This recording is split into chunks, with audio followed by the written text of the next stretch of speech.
Tonight on Baseline News. Yes is a group of young people letting other young people have their say.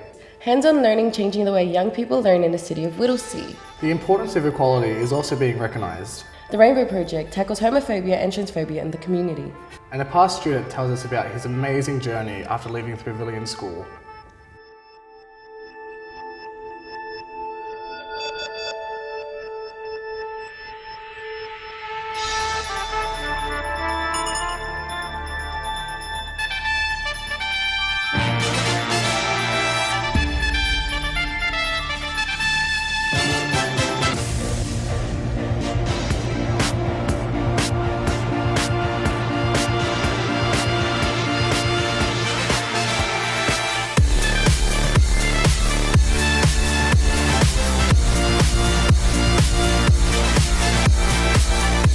Welcome to Baseline News. My name is Shaq.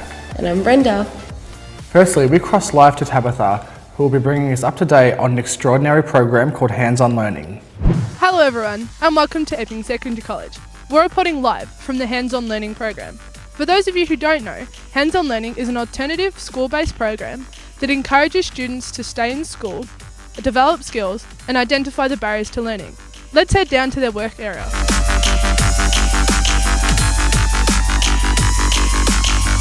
Here today, we're lucky enough to have Brendan, who is a participant in the Hands-on Learning program at Epping Secondary College. So first of all, Brendan, how did you get involved with the Hands-on Learning program? The assistant principal, Mr. Dyer, because I wasn't going to school much, he approached me and said that hands-on learning was available. So I went to the information night and I enjoyed it, so I thought I'd give it a try. That sounds interesting. So what are some of the projects you've completed so far in Hands-on Learning? We've painted the outside wall, we've done the herb garden, the couch, we've started the billy cart, and yeah. So what has your favourite part of the Hands-on Learning program been? Probably lunchtime, because I get to interact with people that I don't normally interact with outside of school, and we go shopping and make our own lunch. So why would you recommend the Hands-on Learning program to other young people? Because it's fun, interesting, you learn about trades, and you get to meet new people. Thanks for talking to us, Brendan. What an amazing program. Here at that Baseline for Young People, Epping Secondary College and Hands-on Learning support. Other schools that are involved in this program are the Lakes, Peter Nine School and Whittlesea Secondary College. This is Tabitha, reporting live from Epping Secondary's Hands-on Learning program. Crossing back to you, Brenda. Thanks for that, Tabitha. Now across to the Rainbow Project. For more on the story, we cross live to Leah. Thanks, Brenda. I'm very excited to be here today with a group of young people that are creating a short film to tackle homophobia and transphobia in the City of Whittlesea. They have special effects, lights, makeup and stars in the making. One of these stars today is Troy. How did you get involved in the Rainbow program? Well, a couple of months ago my caseworker referred me to the Rainbow program, and ever since then I've been coming every week. Homophobia and transphobia are big issues within our community. How do young people find support?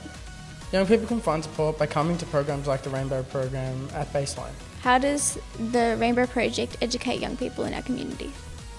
The Rainbow Project can educate people in the City of Whittlesea because we are making a short film tackling homophobia and transphobia, and we will be making it into a training package to send to schools around the City of Whittlesea.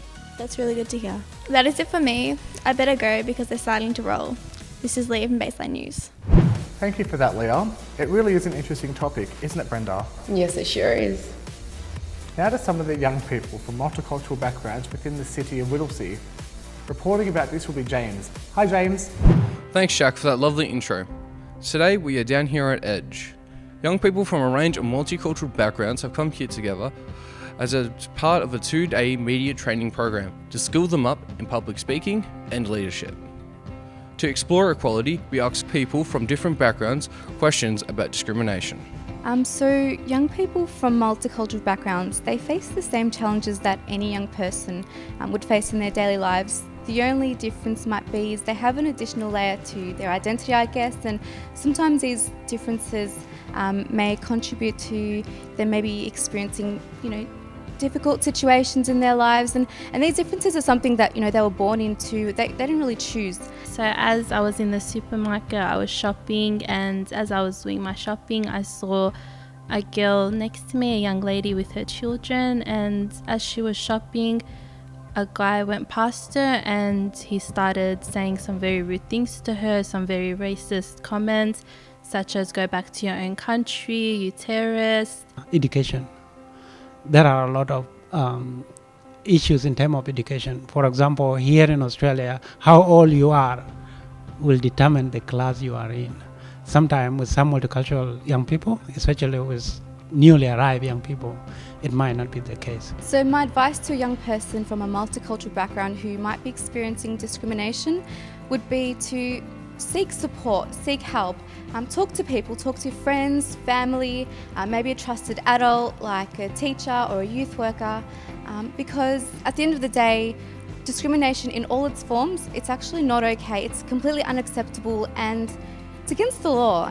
In that situation, I didn't know how to respond due to me being very scared. And I guess because at the end of the day, everybody is entitled to enjoy their human rights and express it however they like, free from discrimination. There you have it, guys. Thank you for joining us. Now we have an insight into another issue of equality and diversity in the City of Whittlesea. Back to you, Brenda. Thank you for that, James. Now we bring you the latest information on a group called Yes, that is really making a difference in young people's lives. Our reporter Thomas will explain what this program is all about. Yes, Youth Equity Strategy is a group of young people training to be youth consultants for Baseline, representing young people in the City of Whittlesea. Yes participants have developed Baseline News 1 and 2.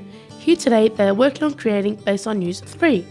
The training package involves these young people delivering youth awareness sessions to the council, raising the needs of local young people.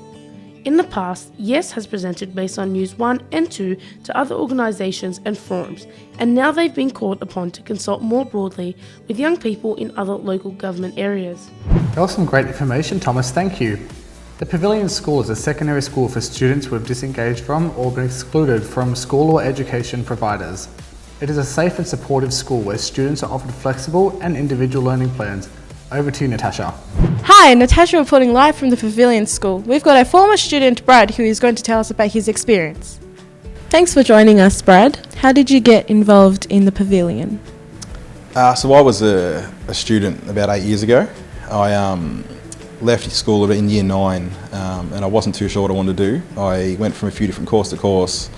I tried a few different things and didn't really sort of fit in with the kids that I first met there, and I was a bit shy. So I sort of stumbled onto the course after a bit of searching around and met Brendan Murray, who was the old coordinator. He started the school with Josie Howie, who's the current coordinator.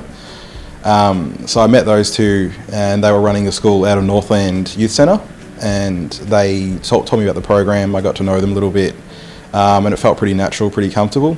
So I was then the second student enrolled. It was just starting up at the time.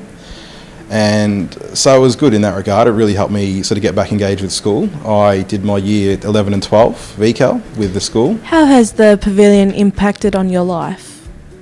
So my role now at the Pavilion is an integration aide. When I first started, I was in a mentoring role, and since then it's sort of developed a bit. I did a short course at Monash University for about 3 months in the role, just to learn about who I'd be working with and strategies to deal with anything that might come up. So nowadays I work full-time. I started out part-time. Nowadays I work full-time in every class bar one of ours that we offer. And I'm generally around just to help out students, anyone who might need extra support, people with any difficulties that they're facing, and generally just to assist teachers in what they do. So I'll help out Sean and Joe, who are our current teachers, with any work that they might need marked, any support or any direction they want me to help out with, or anyone I can help out in the class, I will. Thanks, Brad. I hope you have gained some information about the Pavilion and how we can open up different types of pathways for your future. Now back to you, Brenda. Thanks for that, Natasha. We can see it's really making a difference. Unfortunately, we've come to the end of Baseline News for now. Thank you for watching and have a great day.